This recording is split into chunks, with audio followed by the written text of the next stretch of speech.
Hello दोस्तों, latest exam GK में आप सभी का स्वागत है।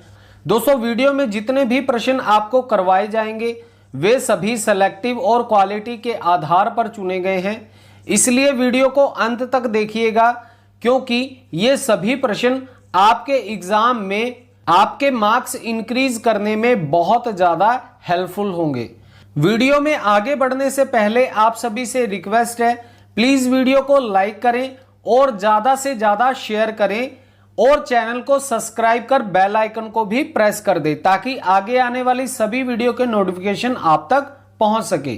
तो चलिए वीडियो शुरू करते हैं। पहला प्रश्न देखिए, विजयपाल रासो पुस्तक किसके द्वारा लिखी गई थी? मोस्ट इंपोर्टेंट क्वेश्चन है। विकल्प देखिए, नल सिंह, शारंगधर, विद्यापति या फिर अमीर खुसरो। सही उत्तर चुने, क्या हो जाएगा? विजयपाल रासो पुस्तक किसके द्वारा लिखी गई थी? तो सही उत्तर जाएगा विकल्प नंबर अ के साथ, नल सिंह जी के द्वारा विजयपाल रासो पुस्तक लिखी गई थी। अगर हम बात करें शारंगधर की तो इन्होंने हमीर रासो लिखी थी। और विद्यापति जी की पदावली महत्वपूर्ण है। विद्या जी की पदावली जो कि मैथिली भाषा में लिखी गई थी, महत्वपूर्ण रचना है, इसलिए इनको मैथिल कोकिल नाम भी दिया गया।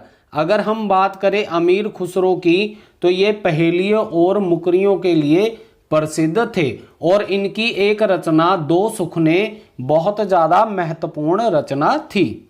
अगला प्रश्न देखिए, वृद्ध नवकार पुस्तक किस धर्म से संबंधित है? सही उत्तर चुने, क्या हो जाएगा?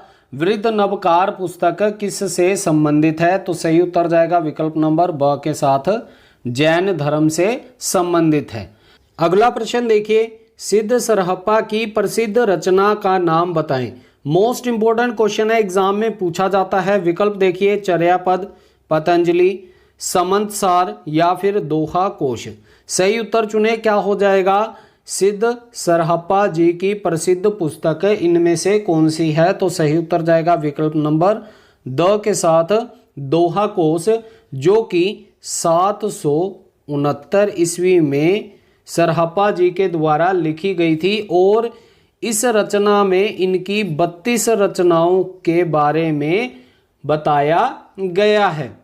अगला प्रश्न है, नाथ संप्रदाय में किस धारणा पर बल दिया गया? इंपॉर्टेंट क्वेश्चन है। विकल्प देखिए, ईश्वरवाद, योग साधना, रहस्यवाद या फिर चमत्कार। सही उत्तर चुने, क्या हो जाएगा? नाथ संप्रदाय में किस धारणा पर बल दिया? तो सही उत्तर जाएगा विकल्प नंबर ए के साथ, ईश्वरवाद में। अगला प्रश्न देखिए, अठनेमी चर्यु नामक प्रसिद्ध जैन ग्रंथ की रचना किसने की थी? विकल्प देखिए, धनपाल, हरिभट्ट सूरी, स्वयंभू या फिर पुष्पदंत। सही उत्तर चुने, क्या हो जाएगा? अठनेमी चरित्र नामक पुस्तक किसने लिखी थी? तो सही उत्तर क्या हो जाएगा? विकल्प नंबर सी, स्वयंभू जी के द्वारा ये पुस्तक लिखी गई थी। और दोस्तों, स्वयंभू जी के द्वारा पौचरित नाम की एक पुस्तक लिखी गई थी जो कि प्राकृत भाषा में लिखी गई थी और यह राम कथा पर आधारित है। अगला प्रश्न देखिए, जैन धर्म के अनुसार भविष्यत कहा क्या है? विकल्प देखिए, महत्वपूर्ण ग्रंथ, वणिक पुत्र, जैन काव्य या फिर काव्य। सही उत्तर चुने, क्या हो जाएगा? इस प्रकार का प्रश्न एग्जाम में पूछा जाता है तो सही उत्तर क्या हो जाएगा? विकल्प नंबर अ, महत्वपूर्ण ग्रंथ। और दोस्तों, भविष्यत कहा यह पुस्तक धनपाल जी के द्वारा लिखी गई थी। अगला प्रश्न देखिए, सर्वप्रथम काल विभाजन किसके द्वारा किया गया? इंपॉर्टेंट क्वेश्चन है। विकल्प देखिए, गारसादा तासी, शिव सिंह सेंगर, जॉर्ज गेयरसन या फिर मिश्र बंधुओं द्वारा। सही उत्तर चुने, क्या हो जाएगा? सर्वप्रथम काल विभाजन किसके द्वारा किया गया? तो सही उत्तर जाएगा विकल्प नंबर सी के साथ, जॉर्ज गियरसन जी के द्वारा। इन्होंने 1888 में अपनी पुस्तक the modern vernacular literature of Hindustan लिखी थी जिसमें इन्होंने 952 कवियों का वर्णन किया था। अगला प्रश्न देखिए, आचार्य रामचंद्र शुक्ल जी का काल विभाजन किस तथ्य पर आधारित है? इंपॉर्टेंट क्वेश्चन है। विकल्प देखिए, समय, प्रवृत्ति, पुरातन तथ्य या फिर सिद्धांतों पर आधारित है। सही उत्तर चुने, क्या हो जाएगा? आचार्य रामचंद्र शुक्ल जी का जो काल विभाजन किया है वह किस पर आधारित था? तो सही उत्तर जाएगा विकल्प नंबर बी के साथ, प्रवृत्ति के आधार पर। इन्होंने अपना ग्रंथ हिंदी साहित्य का इतिहास 1929 ईस्वी में लिखा था। अगला प्रश्न देखिए, रीति काल कितने उपवर्गों में विभक्त किया गया है? मोस्ट इंपोर्टेंट क्वेश्चन है, एग्जाम में पूछा जा सकता है। विकल्प देखिए, 3, 4, 8 या फिर 10। सही उत्तर चुने, क्या हो जाएगा?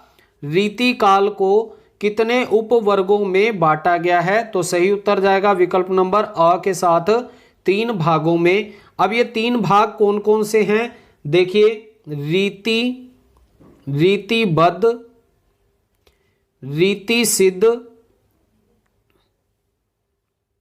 तथा रीति मुक्त। ठीक है, तो ये 3 भागों में ये बांटा गया है। अगला प्रश्न देखिए, डॉक्टर भोला शंकर व्यास ने हिंदी के आरंभिक रूप को क्या नाम दिया? विकल्प देखिए, अपभ्रंश, अवहट, श्रृंगार कवि या फिर प्राकृत। सही उत्तर चुने, क्या हो जाएगा? डॉक्टर भोला शंकर व्यास जी के द्वारा हिंदी के आरंभिक रूप को क्या नाम दिया गया? तो सही उत्तर जाएगा विकल्प नंबर बी के साथ, अवहट नाम दिया गया। अगला प्रश्न देखिए, आचार्य रामचंद्र शुक्ल के अनुसार आदिकाल में किस प्रकार के कवियों का बोलबाला था? इंपॉर्टेंट क्वेश्चन है। विकल्प देखिए, हास्य कवि, वीर कवि, श्रृंगार कवि या फिर चारण कवि। सही उत्तर चुने, क्या हो जाएगा? आचार्य रामचंद्र शुक्ल जी के अनुसार आदिकाल में किस प्रकार के कवियों का बोलबाला था? तो देखिए दोस्तों, आचार्य रामचंद्र शुक्ल जी ने आदिकाल को वीर गाथा नाम दिया था और वीर गाथा काल या फिर आदिकाल में चारण कवियों का बोलबाला था। अगला प्रश्न देखिए, रासो काव्य के रचयिता इनमें से कौन है? विकल्प देखिए, गौरी, चंद्रबरदई, चालुक्य या फिर शशिवृता। सही उत्तर चुने, क्या हो जाएगा? रासो काव्य के रचयिता इनमें से कौन है? तो देखिए, चंद्रबरदई जी रासो काव्य के रचयिता हैं। इन्होंने पृथ्वीराज रासो नाम से ग्रंथ लिखा जो कि हिंदी का पहला महाकाव्य है और यह आचार्य रामचंद्र शुक्ल जी ने इसे पहला महाकाव्य माना है और चंद्रबरदई जी को पहला कवि माना है। अगला प्रश्न देखिए, रासो साहित्य में किस भाषा का प्रयोग किया गया? इंपॉर्टेंट क्वेश्चन है। विकल्प देखिए, अपभ्रंश, ब्रज भाषा, डिंगल पिंगल या फिर संस्कृत। सही उत्तर चुने, क्या हो जाएगा? रासो साहित्य में किस भाषा का प्रयोग किया गया? तो सही उत्तर जाएगा विकल्प नंबर सी के साथ, डिंगल और पिंगल भाषा का। दोस्तों, अगर हम बात करें डिंगल भाषा की, तो डिंगल भाषा 2 भाषाओं के मेल से बनी है, अपभ्रंश और राजस्थानी। इसे नोट कर लीजिएगा। डिंगल भाषा किन 2 भाषाओं से बनी है? अपभ्रंश और राजस्थानी से। और अगर हम बात करें पिंगल भाषा की, तो यह ब्रज भाषा और अपभ्रंश से मिलकर बनी है। तो किससे बनी है? अपभ्रंश और ब्रज भाषा से मिलकर बनी है। मोस्ट इंपॉर्टेंट है, इसे याद रखिएगा। अगला प्रश्न देखिए, भक्ति काल में भक्ति आंदोलन की लहर किस दिशा से आई थी? इंपॉर्टेंट क्वेश्चन है, एग्जाम में पूछा जा सकता है। विकल्प देखिए, पूर्व, पश्चिम, उत्तर या फिर दक्षिण। सही उत्तर चुने, क्या हो जाएगा? भक्ति काल में भक्ति के आंदोलन की लहर किस दिशा से आई थी? तो सही उत्तर हो जाएगा विकल्प नंबर द के साथ, दक्षिण दिशा से। अब दोस्तों, इसमें कुछ और प्रश्न बनते हैं, वो भी आप ऐड कर लीजिए। तो देखिए, आलवार भक्तों की संख्या कितनी थी, ये आपसे प्रश्न पूछा जाता है। तो आलवार भक्तों की कितनी संख्या थी, 12। और इन्होंने 4000 पदों का संकलन किया था और इस 4000 पदों के संकलन में इन्होंने दिव्य प्रबंधन नाम का एक ग्रंथ लिखा था। ठीक है, इसे याद रख लीजिएगा। आलवार भक्तों के द्वारा लिखा गया कौन सा ग्रंथ था, दिव्य प्रबंधम। और इसमें कितने पद संकलित थे, 4000 पद संकलित थे। अगला प्रश्न देखिए, विद्यापति को किस ग्रंथ के कारण अथाह प्रसिद्धि प्राप्त हुई। मोस्ट इंपॉर्टेंट क्वेश्चन है। विकल्प देखिए, पदावली, जगनिक, शैव सर्वस्वसार, रमेणी। सही उत्तर चुने, क्या हो जाएगा, विद्यापति को किस ग्रंथ के कारण अथाह प्रसिद्धि मिली। तो सही उत्तर जाएगा विकल्प नंबर अ के साथ, पदावली, जो कि मैथिली भाषा में लिखी गई थी। किस भाषा में लिखी गई थी, मैथिली भाषा में लिखी गई थी। इसलिए विद्यापति जी को मैथिल कोकिल नाम से भी जाना जाता है। अगला प्रश्न देखिए, मैं कहता आखिन देखी, तू कहता कागज की लेखी। पंक्ति किस कवि के द्वारा कही गई है। मोस्ट इंपॉर्टेंट क्वेश्चन है, एग्जाम में पूछा भी जा चुका है। विकल्प देखिए, तुलसीदास, सूरदास, गुरु नानक देव जी या फिर कबीर। तो सही उत्तर चुने, क्या हो जाएगा, मैं कहता आखिन की देखी, तू कहता कागज की लेखी। तो सही उत्तर जाएगा विकल्प नंबर डी के साथ, कबीर जी। और दोस्तों, कबीर जी के द्वारा लिखी गई कबीर ग्रंथावली एक महत्वपूर्ण रचना है, इसे भी आप नोट कर लीजिएगा। अगला प्रश्न देखिए, मीरा किसकी भक्त थी। विकल्प देखिए, राम, कृष्ण, शिव या फिर विष्णु। मोस्ट इंपॉर्टेंट क्वेश्चन है, सही उत्तर चुने, क्या हो जाएगा, मीरा किसकी भक्त थी। तो सही उत्तर जाएगा विकल्प नंबर बी के साथ, कृष्ण जी की। अब दोस्तों, इसमें देखिए, मीरा की जो भक्ति थी वह किस प्रकार की थी। तो ये थी माधुर्य भाव की, इसे नोट कर लीजिएगा। और इनके गुरु का नाम क्या था, रैदास। क्या नाम था, रैदास जी। अगर बात करें आधुनिक युग की मीरा की, तो आधुनिक युग की मीरा किसे कहा जाता है, महादेवी वर्मा जी को। किसको कहा जाता है, महादेवी वर्मा जी को क्या कहा जाता है, आधुनिक युग की मीरा कहा जाता है। अब दोस्तों, इसमें आपको 4-5 प्रश्न बन चुके हैं। देखिए, मीरा जी की भक्ति किस प्रकार की थी, माधुर्य भाव की। मीरा जी के गुरु का नाम क्या था, रैदास जी। मीरा जी किसकी भक्त थी, कृष्ण जी की। आधुनिक युग की मीरा किसे कहा जाता है, महादेवी वर्मा जी को।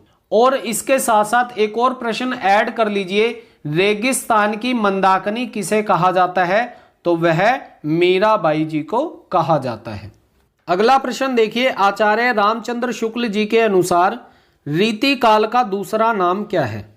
इंपॉर्टेंट क्वेश्चन है। विकल्प देखिए, आदिकाल, पूर्व मध्यकाल, उत्तर मध्यकाल या फिर गद्यकाल। सही उत्तर चुने, क्या हो जाएगा, रीति काल का दूसरा नाम क्या है। तो सही उत्तर जाएगा विकल्प नंबर सी के साथ, उत्तर मध्यकाल।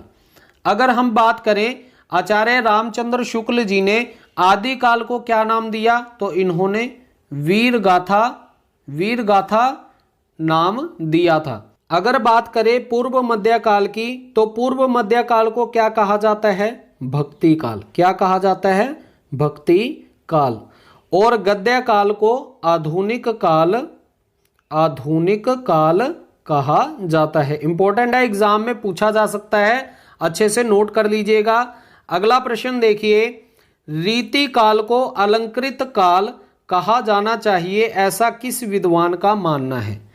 विकल्प देखिए, डॉक्टर रमाशंकर शुक्ल, मिश्र बंधु, मतीराम या फिर भूषण।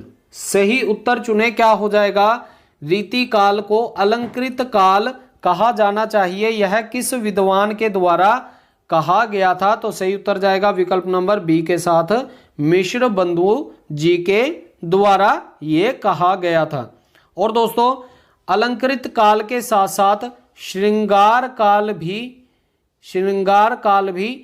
रीति काल को कहा जाता है। तो श्रृंगार काल की संज्ञा रीति काल को किसने दी थी, आप सभी ने कमेंट बॉक्स में कमेंट कर बताना है।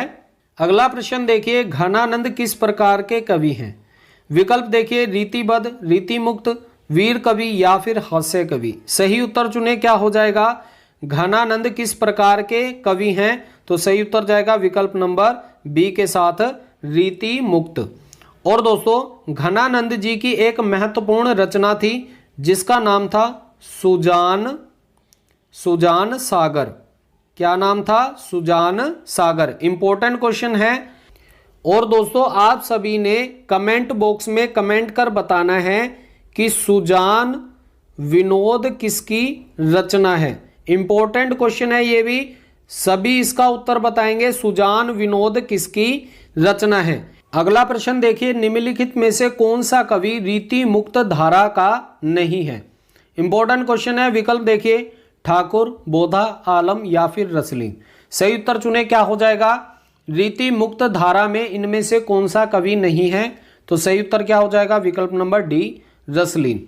अगर हम बात करें रीति मुक्त कवियों की तो ठाकुर, बोधा और आलम, और इनके साथ साथ घनानंद जी, ये सभी रीति मुक्त काव्यधारा के। अगला प्रश्न है, डॉक्टर रमाशंकर शुक्ल रसाल जी ने रीति काल को क्या नाम दिया? मोस्ट इंपॉर्टेंट क्वेश्चन है। विकल्प देखिए, कला काल, श्रृंगार काल, अलंकृत काल या फिर रचना काल। सही उत्तर चुने, क्या हो जाएगा? डॉक्टर रमाशंकर शुक्ल रसाल जी ने रीति काल को क्या नाम दिया था? तो इन्होंने रीति काल को कला काल नाम दिया था। अगर हम बात करें श्रृंगार काल की तो यह विश्वनाथ प्रसाद मिश्र जी के द्वारा दिया गया था, तथा अलंकृत काल मिश्र बंधुओं के द्वारा दिया गया था। अगला प्रश्न देखिए, रीतिकालीन कवियों के काव्य का केंद्र बिंदु क्या था? विकल्प देखिए, हास्य रस, वीर रस, श्रृंगार रस या फिर करुण रस। सही उत्तर चुने, क्या हो जाएगा?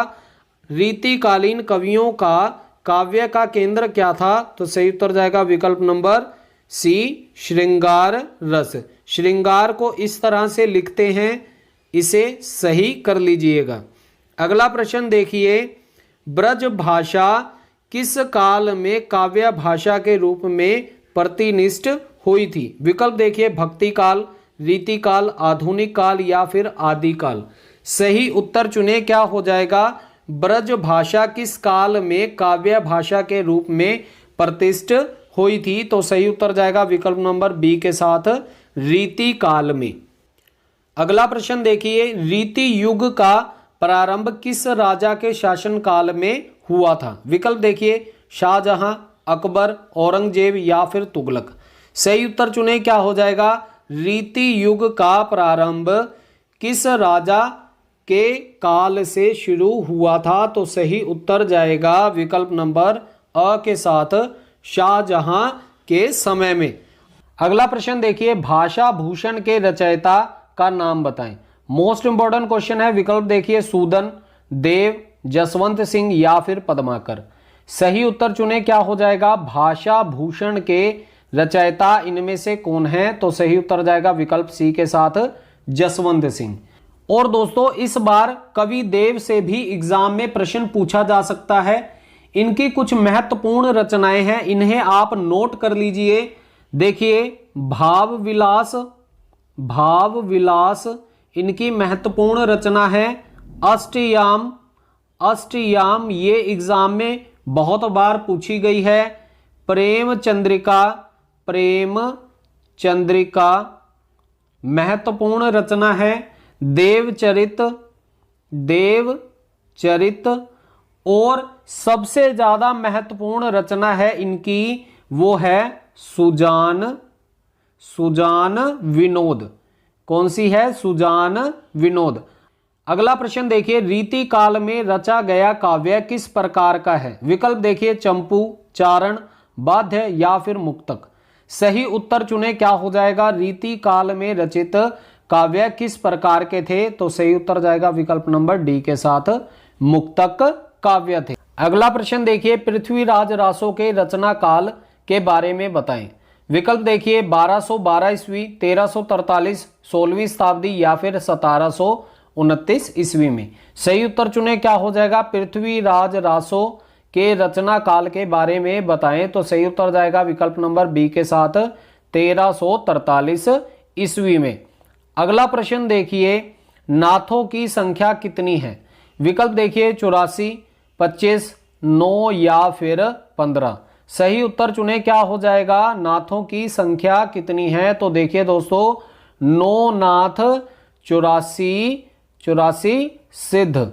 क्या हो जाएगा? 9 नाथ 84 सिद्ध। अगर हम बात करें नाथों की, तो नाथ कितने थे? 9 और सिद्ध कितने थे? 84। अगला प्रश्न देखिए, भरतेश्वर बाहुबली रास में कितने छंद हैं? मोस्ट इंपोर्टेंट क्वेश्चन है। विकल्प देखिए 265, 250, 210 या फिर 200।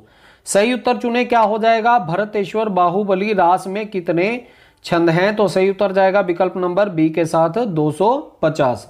और दोस्तों, भरतेश्वर बाहुबली रास शालीभद्र सूरी जी के द्वारा लिखी गई थी और इनके अन्य 2 महत्वपूर्ण रासो काव्य हैं, इन्हें भी नोट कर लीजिए, पंच पांडव चरित्र तथा बुद्धि रास। और दोस्तों, सबसे महत्वपूर्ण प्रश्न इसमें एक और बनता है, वो है कि शालीभद्र सूरी जी को पहला हिंदी का कवि किसने माना है? तो किसने माना है? गणपति चंद्र गुप्त जी ने। आपको एग्जाम में प्रश्न पूछा जाएगा, गणपति चंद्र गुप्त जी के द्वारा हिंदी का प्रथम कवि किसे माना गया है? तो आपने ऑप्शन चूज करनी है शालीभद्र सूरी जी पर। अगला प्रश्न देखिए, रिठनेमी चरित्र किसकी रचना है? विकल्प देखिए स्वयंभू, श्रावकाचार, चंद्रवर्दई या फिर अमीर खुसरो। सही उत्तर चुने, क्या हो जाएगा? रिठनेमी चरित्र किसकी रचना है? तो यह स्वयंभू जी के द्वारा लिखी गई थी। अगला प्रश्न देखिए, खुमान रासों के रचयिता का नाम बताएं। विकल्प देखिए देवेंद्र सूरी, दलपति विजय, धनपाल या फिर वरदत्त। सही उत्तर चुने, क्या हो जाएगा? खुमान रासों के रचयिता इनमें से कौन से हैं? तो सही उत्तर जाएगा विकल्प नंबर बी के साथ दलपति विजय जी। अगला प्रश्न देखिए, गीत गोविंद की रचना किसने की? मोस्ट इंपोर्टेंट क्वेश्चन है। विकल्प देखिए जलहन, जगनिक, ताराचंद या फिर जयदेव। सही उत्तर चुने, क्या हो जाएगा? गीत गोविंद की रचना इनमें से किसने की? तो सही उत्तर जाएगा विकल्प नंबर डी के साथ जयदेव जी ने। दोस्तों, अगर एग्जाम में आपसे पूछा जाए गीत गोविंद का टीका, गीत गोविंद का टीका किसकी रचना है? तो यह मीराबाई जी की रचना है। किसकी है? मीराबाई जी की रचना है। इसे अच्छे से याद कर लीजिएगा। गीत गोविंद किसकी रचना है? जयदेव की। गीत गोविंद का टीका किसकी है? मीराबाई जी की। अगला प्रश्न देखिए, अलवार भक्तों की संख्या कितनी मानी गई है? इंपॉर्टेंट क्वेश्चन है, अभी हमने किया है। अलवार भक्तों की संख्या कितनी मानी गई है? 12 मानी गई है। अगला प्रश्न देखिए, भक्ति काल के किस कवि ने अपने काव्य में नारी की निंदा की है? मोस्ट इंपोर्टेंट क्वेश्चन है। विकल्प देखिए तुलसीदास, सूरदास, कबीर या फिर रैदास। सही उत्तर चुने, क्या हो जाएगा? आदि काल के किस कवि ने अपने काव्य में नारी की निंदा की है? तो सही उत्तर जाएगा विकल्प नंबर सी के साथ कबीर जी ने। अगला प्रश्न देखिए, भूषण का मूल नाम बताएं। मोस्ट इंपोर्टेंट क्वेश्चन है। भूषण जी रीति काल के एकमात्र वीर रस के कवि थे। विकल्प देखिए चिंतामणि, घनश्याम, देव या फिर जसवंत सिंह।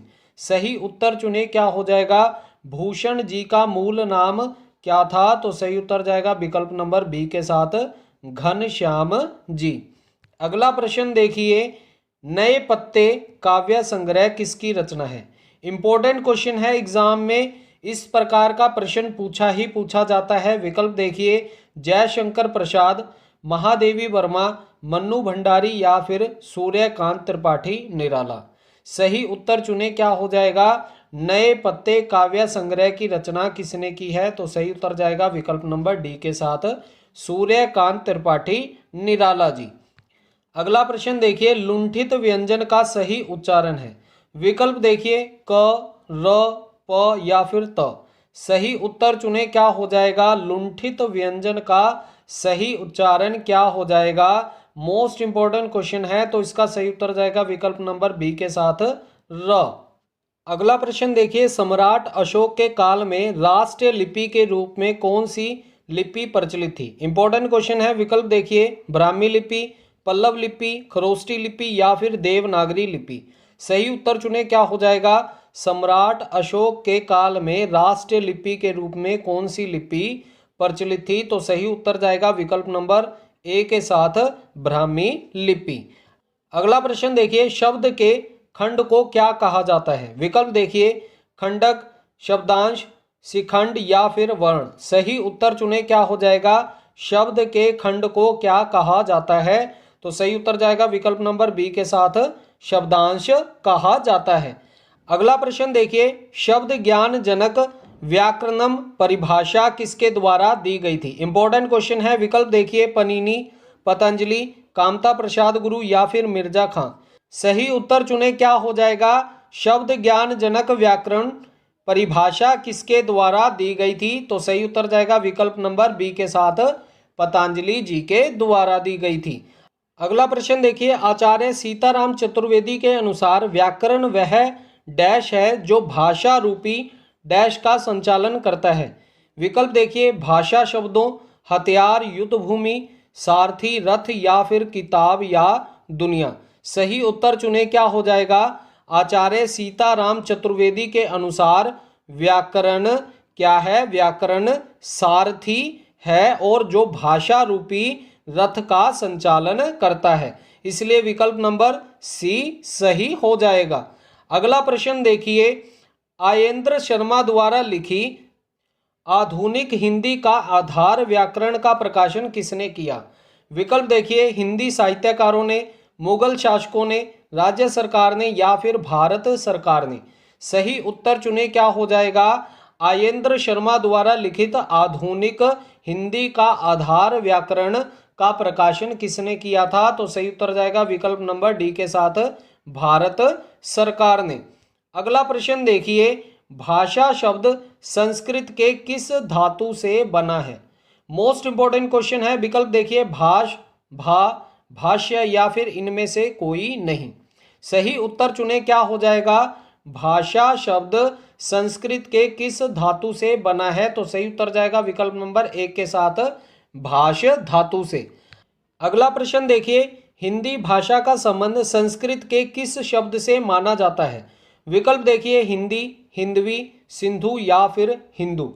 सही उत्तर चुने, क्या हो जाएगा? हिंदी भाषा का संबंध संस्कृत के किस शब्द से माना जाता है? तो सही उत्तर जाएगा विकल्प नंबर सी के साथ सिंधु। अगला प्रश्न देखिए, इनमें से कौन सी बोली पश्चिमी हिंदी से जुड़ी है? विकल्प देखिए, अवधी, भोजपुरी, बघेली या फिर हरियाणवी। सही उत्तर चुने, क्या हो जाएगा?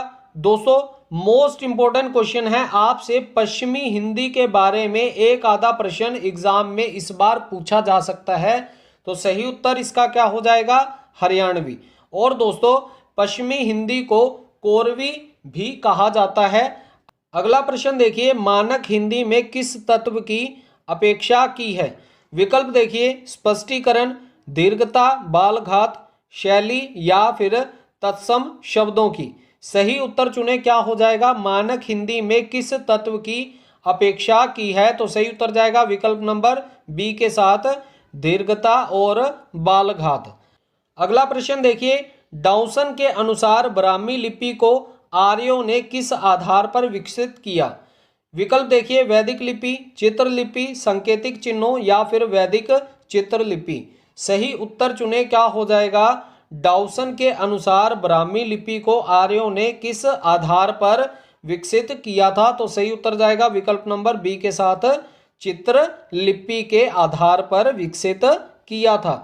अगला प्रश्न देखिए, अर्धनागरी लिपि का विकास भारत के किस हिस्से में हुआ? विकल्प देखिए, दक्षिणी भारत, पूर्वी भारत, पश्चिमी भारत या फिर उत्तर भारत। सही उत्तर चुने, क्या हो जाएगा?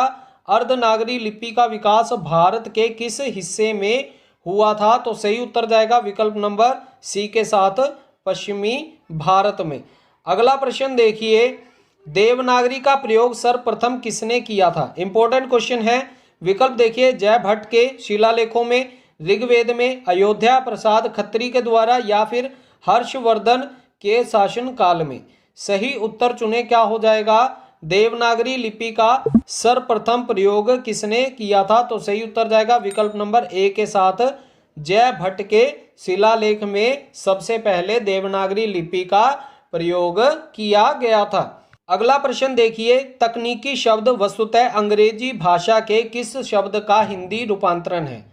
विकल्प देखिए, तकनीक, टेक्निकल, टेक्निक या फिर इनमें से कोई नहीं। सही उत्तर चुने, क्या हो जाएगा? तकनीकी शब्द वस्तुतः अंग्रेजी भाषा के किस शब्द का हिंदी रूपांतरण है? तो सही उत्तर जाएगा विकल्प नंबर बी के साथ, टेक्निकल। दोस्तों, इस वीडियो का अंतिम प्रश्न है, कूप मंडूप होना का सही अर्थ बताएं। इंपॉर्टेंट क्वेश्चन है। विकल्प देखिए, घर पर रहना, सीमित ज्ञान होना, कुएं में रहना या फिर मूर्ख बन जाना। सही उत्तर चुने, क्या हो जाएगा? कूप मंडूक होने का सही अर्थ इनमें से क्या हो जाएगा? तो सही उत्तर जाएगा विकल्प नंबर बी के साथ, सीमित ज्ञान होना।